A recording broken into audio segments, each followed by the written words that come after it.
Hey everyone, friends. Today I'll show you what to do if your Apple Watch isn't charging. Right? There are many reasons for this, but usually the issue is with the cable.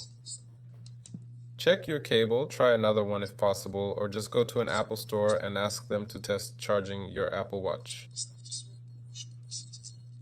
See if the cable is the problem, or try another device like AirPods. They can charge from the same charger. If that doesn't help, connect the charger, and as you can see mine is charging, then press and hold both the digital crown and side button. And wait.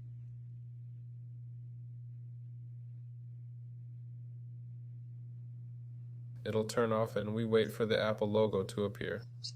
A restart can also help. There. Or leave it charging for 50 minutes, then try this same method I'm showing now. And now it's starting up. That's all. Hope this helped. This was with you. Bye everyone.